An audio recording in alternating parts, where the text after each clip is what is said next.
Bom dia, meus amores. Vamos dar início a mais uma correção de Matemática 2, páginas 137 e 138. Na questão 1, nós temos o seguinte. O quadro ao lado apresenta a quantidade de bolinhas de gude de 4 colegas, separadas por cor. Determine a razão entre as bolinhas de gudes azuis e as bolinhas de gudes verde de cada um deles. Depois, explique com suas palavras o significado de cada uma das razões que você obteve. Então, aqui a gente tem o quadro com as bolinhas azuis e as bolinhas verdes e as suas quantidades referente a cada um dos colegas, o Edson, o Alex, o Eduardo e o Tiago. A gente tem que escrever uma razão entre as bolinhas de gude azuis e verde, ok? Então, a razão, ela vai ser da seguinte forma. A quantidade de bolinhas azuis, que eu vou representar aqui pela letra A, vai estar para a quantidade de bolinhas verdes, que eu vou representar aqui com a letra V, ok? Então, nós vamos escrever a razão para o Edson, para o Alex, para o Eduardo e para o Tiago, ok? Então, vamos lá escrever a razão do Edson. O Edson, ele tem 8 bolinhas azuis e 12 bolinhas verdes. Então, a razão do Edson vai ficar 8 está para 12, porque é a quantidade de bolinhas azuis que vai estar para a quantidade de bolinhas verdes. Como dá para a gente simplificar, nós iremos simplificar. A gente vai simplificar por quanto aqui, ó? A gente vai simplificar por 2. 8 dividido por 2, 4. 12 dividido por 2, 6. Ainda dá para simplificar por 2. Simplificando novamente por 2, 4 dividido por 2 dá 2, 6 dividido por 2 dá 3. Não dá mais para simplificar. Eu posso deixar ela nessa forma aqui, 2 está para 3, ou eu posso ainda realizar essa divisão. Se eu realizar essa divisão, 2 dividido por 3 vai ficar 0,6666 se repetindo, vai ficar uma dízima periódica, ok? Mas você poderia parar bem aqui, 2 está para 3, ok? Eu poderia parar aqui sem precisar realizar essa divisão. Vamos agora escrever a razão do Alex. O Alex tem 15 bolinhas azuis e 6 bolinhas verdes. Então, vamos lá. Então, vai ficar a quantidade de bolinhas azuis, que é 15, está para a quantidade de bolinhas verdes, que é 6. Também dá para a gente simplificar por 3, né? Simplificando por 3, eu fico 15 dividido por 3, que é 5, e 6 dividido por 3, que é 2. Então, 5 está para 2. Eu posso parar aqui, 5 está para 2, eu posso realizar essa divisão. 5 dividido por 2 é 2,5. É isso? Mas eu poderia já parar aqui. Vamos escrever agora a de Eduardo. Eduardo tem 7 bolinhas azuis e 9 bolinhas verdes. Então, a razão vai ficar 7 está para 9. Eu posso, já que não dá para simplificar, eu posso deixar só assim a razão, em forma de razão, ou eu posso realizar essa divisão. 7 dividido para 9 dá 0,777, dá uma dízima periódica. Vamos escrever agora do Tiago. A quantidade de bolinhas azuis, que é 16, está para a quantidade de bolinhas verdes, que é 10. Também dá para a gente simplificar. Dá para a gente simplificar por 2. 16 por 2 é 8 e 10 dividido por 2 é 5. Então, 8 está para 5. Eu posso deixar dessa forma, mas eu também posso realizar a divisão. 8 dividido para 5, 1,6, ok? Então, ele pede para vocês depois explicar com as palavras de vocês o significado de cada uma das razões que vocês obtiveram, né? O que vocês poderiam ter colocado aí? As razões, elas representam a quantidade de quê? De bolinhas azuis para cada uma das bolinhas verdes. É isso que elas estão representando, né? As razões estão representando a quantidade de bolinhas azuis para cada uma das bolinhas verdes, ok? Vamos agora para a questão 2. Ele pede para a gente assinalar os itens em que as razões apresentadas são inversas. Então, eu vou pegar, observar a fração, primeira fração e olhar se a segunda é o inverso dela. Então, vamos lá. A primeira fração aqui é 5 nonos. Vamos observar se essa segunda fração vai ser o inverso da primeira. O que é o inverso de uma fração? É você inverter a ordem das frações. Quem era numerador vai passar a ser o denominador e quem é o denominador vai passar a ser o numerador. Só é você inverter a ordem do numerador com o denominador. Então, tá certo, não é isso? Então, o item A representa aí as razões inversas. Então, vamos lá. Aqui, no item B, a primeira razão é 4 está para 7. Então, a segunda razão teria que ser o quê? 7 está para 4. E não é isso que aparece aqui. Aparece 5 está para 2. Aparece outra razão.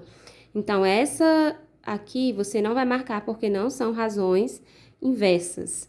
Item C, 1 está para 8. Então, aqui tem que aparecer o quê? 8 está para 1 e não 8 está para 11. Então, também não marca. O item D, 10 está para 7. A razão inversa vai ter que ser o quê? 7 está para 10. Então, é verdadeira. Marca o item D. O item E, 16 está para 12. O inverso teria que ser o quê? 12 está para 16. Ah, tia, mas aqui não tem isso. Então, vamos ver aqui, ó. Se eu escrever o inverso, 12 está para 16. E agora, simplificar. Não dá pra gente simplificar? Dá, né? Pra gente simplificar aqui. Então, vamos simplificar. Ó, simplificando, vou dividir tanto a parte de cima quanto a parte de baixo, né? Por 4. 12 dividido por 4 é 3 e 16 dividido por 4 é 4. Então, sim, só que ele está de forma simplificada. Então, isso aqui representa o inverso dessa fração, só que de forma simplificada. A fração é equivalente, mas está correto, ok? Então, você marca também. O item F, 2 está para 3. Então, aqui teria que ser o quê? 3 está para 2. Não está, então não marca, não representa o inverso. Então, as frações que representam o inverso foram os itens A, D e E, ok? Vamos agora para a questão 3. Calcule a densidade de cada cubo. Então, nós vamos calcular a densidade de cada cubo. Para calcular a densidade do cubo, ele é um corpo, né? Então, eu vou calcular a densidade de um corpo. Como é que eu calculo? A densidade de um corpo vai ser igual a quem? A massa dividido para o volume. Não é isso? A massa do corpo dividido para o volume desse corpo. No caso aqui, vai ser a massa do cubo dividido para o volume do cubo. Aí, ele deu o cubo, deu a massa do cubo no item A, que é 10,8 gramas, mas não deu volume. Mas aí, ele deixou a dimensão aqui da aresta do cubo, então a gente pode calcular o volume. Como é que a gente calcula o volume de um cubo? O volume de um cubo é igual a aresta elevada ao cubo. Uma das arestas é 2. Então, todas as arestas desse cubo vão ser igual a 2. Então, o volume vai ser igual a 2 elevado ao cubo, que é a mesma coisa que 2 vezes 2 vezes 2. É o 2 se multiplicando por si mesmo 3 vezes, ok? Que vai dar 8. 8 o quê? A unidade de medida é centímetros, estou calculando o volume. Então, 8 centímetros cúbicos. Agora, eu vou encontrar a densidade, né? Então, a densidade vai ser igual a massa. Quem é a massa? 10,8. Dividido para o volume. Quem é o volume? 8. Então, 10,8 dividido por 8, que dá 1,35. 1,35 o quê? A massa não está em grama, então você vai repetir aqui a unidade de medida da massa, que é grama, e o volume está em centímetros cúbicos. Então, você vai repetir também a unidade de medida que representa o volume. Então, vai ficar 1,35 gramas barra centímetros cúbicos, que a gente lê assim, 1,35 gramas por centímetros cúbicos, ok? Vamos para o item B. No item B, ele quer a mesma coisa, a densidade do corpo. A densidade é igual a massa dividido pelo volume. Como eu não tenho o volume aqui, só tenho a massa, eu vou calcular o volume do cubo, que é o quê? volume é igual a 2 elevado ao cubo, né? Porque a aresta é 2, que é igual a 8 centímetros cúbicos. Agora, eu vou aplicar na formulazinha da densidade do corpo e vou descobrir a densidade desse segundo cubo de gelo. Então, a massa dele é de 7,36. Então, a massa, né, substituo, dividido por o volume, que é 8. 7,36 dividido por 8 dá 0,92. 0,92 o quê? Gramas por centímetros cúbicos. Então, eu encontrei aqui, ó, a densidade do cubo de plástico e a densidade do cubo de gelo. E aqui abaixo ele faz uma perguntinha. Qual desses cubos vai afundar se for colocado em um recipiente com água? Justifique sua resposta. Então, aquele que tiver maior densidade, né, gente, é aquele que vai afundar. Qual é o que tem maior densidade? É o de garrafa PET, né, de plástico, ou é o de gelo? A densidade de gelo é 0,92 gramas por centímetros cúbicos e a densidade do de plástico é de 1,35 gramas por centímetros cúbicos. Então, o de plástico, ele tem a maior densidade, né? Então, o cubo que vai afundar é o cubo de plástico PET, pois sua densidade é maior que 1 grama por centímetros cúbicos, ok? Então, vocês colocam aí. Vamos agora continuar na página 138. Aqui na página 138 eu tenho a questão 4, que ele diz o seguinte: no Monte de Cerro Amazonenses, no deserto de Atacama, no Chile, ficará o maior telescópio da superfície terrestre, o telescópio europeu, extremamente grande, o El-Et terá um espelho primário de 42 metros de diâmetro, né? Ó. Então, vamos frisar aqui essa informação de 42 metros de diâmetro. O maior olho do mundo voltado para o céu. Então, esse é a dimensão real, né, do diâmetro do telescópio. Então, ao ler esse texto em uma sala de aula, uma professora fez uma suposição de que o diâmetro do olho humano mede aproximadamente 2,1 centímetros. Então, aqui nós temos outra dimensão. Qual é a razão? Então, tem que escrever a razão, ó, gente, ó. Qual é a razão entre o diâmetro aproximado do olho humano, suposto pela professora, e o diâmetro do espelho primário do telescópio citado no texto? Então, eu quero a razão entre o diâmetro falado pela professora do olho humano, que é 2,1 centímetros, e o diâmetro do telescópio, maior telescópio, né, voltado para o céu, ok? Então, vamos lá.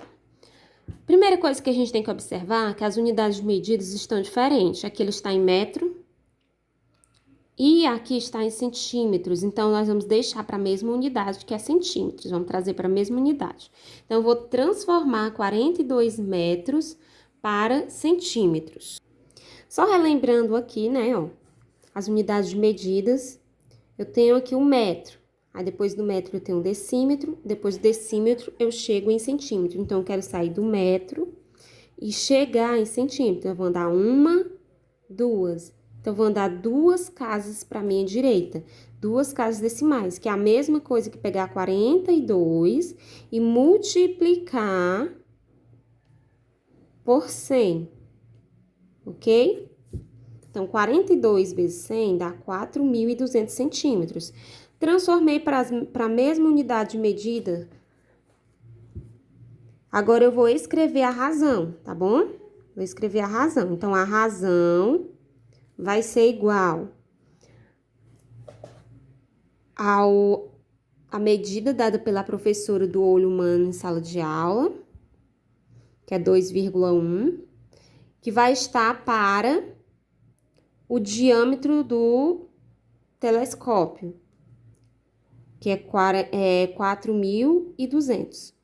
E dá para a gente simplificar isso aqui, não dá? Simplificando tanto o numerador quanto o denominador por 2,1, 2,1 dividido para 2,1 é igual a 1 inteiro. 4.200 dividido para 2,1 dá 2.000. Então, fico com a razão 1 está para 2.000, que a resposta correta é o item E, ok? Vamos agora para a questão 5. Pede o seguinte: faça uma estimativa e determine a densidade demográfica de cada município relacionando-a com os itens. Para isso, escreva a letra no item associado. Aí nós temos aqui, ó, a área e a população em 2010. Nós temos do item A até o item E, tá bom? Dessas populações que vão ser citadas aí. Aí ele pede que, com o auxílio de uma calculadora, você realize os cálculos, tá bom? Exatos no caderno e verifique se suas estimativas estão corretas. A tia fez aqui, vocês podem também estarem fazendo a correção, colocando aqui, para não ocupar muito espaço, e vocês podem ter utilizado a calculadora para auxiliar vocês, ok? Então, vamos logo, primeiro, ver como é que a gente calcula a densidade demográfica de um município, né? Que é o quê? A quantidade de habitante, a densidade vai ser igual à quantidade de habitante dividido pela área ocupada por esse município. Então, a gente vai fazer primeiro do A, né? É o município Pimenta Bueno, com uma população de 33.822 habitantes e com uma área de 6.240,9 km², ok? Então, é importante vocês lembrarem que a área tem que estar em quilômetros quadrados, tá? Então, a gente vai só substituir a população dividida pela área. A população do item A é 32.822 habitantes, dividido para 6.240,9, que vai dar 5,419, e vai continuar aqui, porque não vai ser um número exato. Então, vamos procurar se nós temos esse número aqui nas nossas opções ou se nós precisamos aproximar esse valor. Então, vamos lá. Aqui nós temos 5,4, que é o valor mais próximo lá. Então, a gente vai aproximar para 5,4 aquele valor. Então, você coloca o item A aqui. Vamos para o município aqui representado pelo B, que é o Figueirão, com uma população de 2.928 habitantes e uma área de 4.882,9 km². Então, vou pegar e vou substituir a quantidade de habitantes aqui, que é 2.928, dividido para 4.882,9, que dá 0,5996 e, como não dá um número exato, vai continuar se repetindo aí, as casas decimais. Então, vamos ver quem é próximo aí de 0,59. Então, é o que a gente vai aproximar de 0,6. Então, você vem aqui no 0,6 e coloca o item B. Vamos para o item C. No item C, eu tenho aqui Itabaiba não, tá, gente? Itabaiana, né? Com uma população de 86.967 habitantes, com uma área de 336,7 quilômetros. Então, vou lá substituir, né? 86.967 habitantes dividido para 336,7, que dá 258,292. Vamos ver qual é o valor que nós temos mais próximos aqui, né? Ó, 258,3, então, é o valor mais aproximado, habitantes por quilômetro quadrado. Vamos agora para o item D.